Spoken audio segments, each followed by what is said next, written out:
TradeNation provides several secure ways to fund your trading account. In this tutorial, we'll explore how account funding works, look at the available payment methods, how funds are handled, and the protections in place for clients.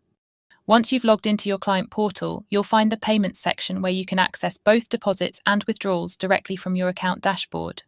TradeNation offers a variety of secure funding methods to suit different preferences, including debit cards, digital wallets, and open banking, giving you flexibility to choose the option that works best for you.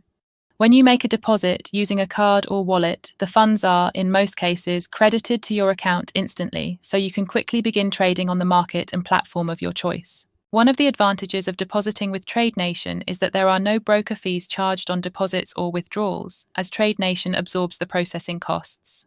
However, your bank, card provider, or payment service may apply their own charges, particularly where currency conversion is involved.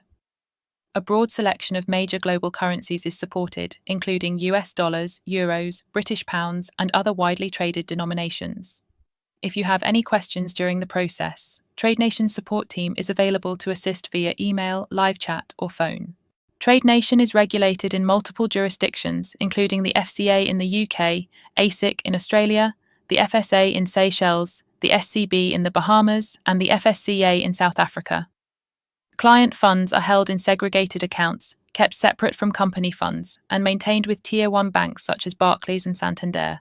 Once your account is funded, you can move straight into the platform of your choice, explore the markets available, and manage your trades from your account dashboard. Any questions during the process can be directed to TradeNation's support team via email, live chat, or phone.